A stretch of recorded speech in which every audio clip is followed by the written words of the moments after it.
Morning. This morning I'm going to be talking about using a suspension trainer.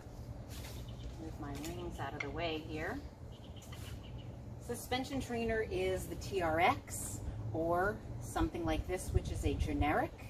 And I'm going to show you how to train on this, all the different problems you might run into, and how to overcome them to begin training on this cool piece of equipment.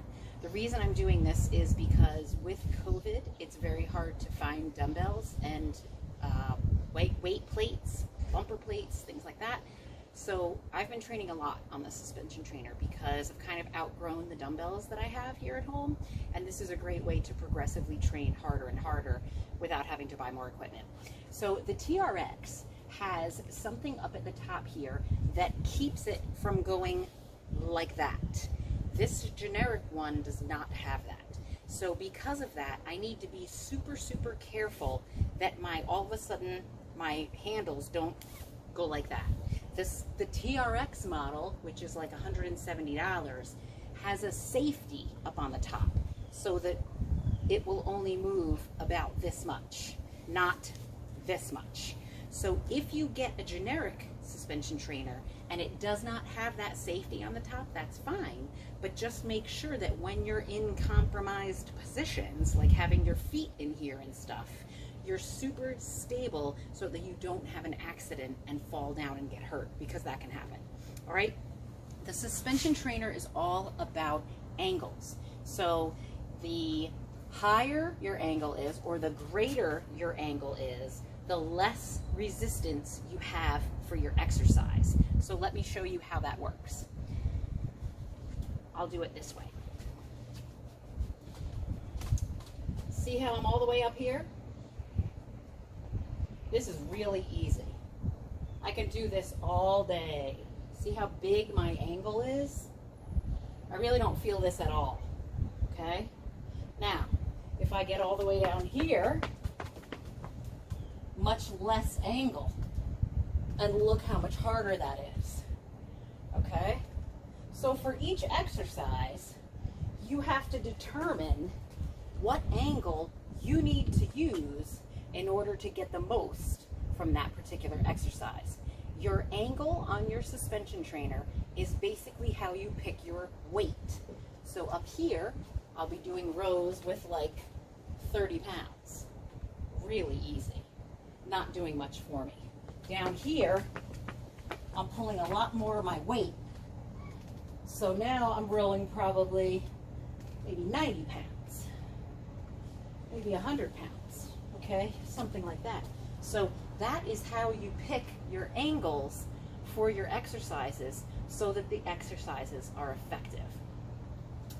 So there are basic, easy moves that you can do on the suspension trainer, like push-ups or chest press. Choose your angle, get into a push-up position, down and up like this. The row I already showed you. Pick your angle, pull up and down like this, right? The way to do some shoulder exercises is you would just, I call it the alligator. You would open up your arms in this way. I'll show you. Choose your angle. If you get stuck, your angle's too hard. You have to ease up a little bit. Okay, so I'll show you that. See? Can't even do it. So I back up a little bit, increase my angle, you see? And then look, I've got it. I can do it. Open my arms up this way and alternate, open up my arms this way. All right? Another thing that this is great for is doing things that you may not necessarily be able to do without any assistance. For example, I can't do pistol squats. Those one-legged things where you go down like that. See, I had to hang on just to show you that. I can't do those. But watch on here. If I just have a little bit of help, no problem. Down, up, because I can help myself a little bit. If you have knee problems, you can do unilateral training like this and not have to, either use a broom, hang onto a wall, or get stuck in the down position. So there's other ways of using this, like you can put your feet in here, and I'll show you that real quickly.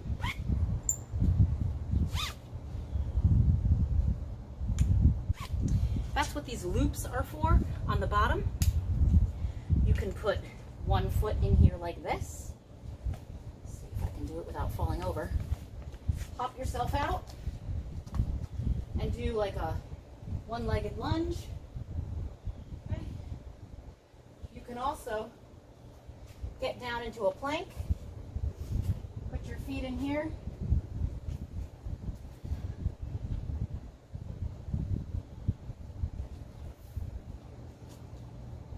And do some knee tucks.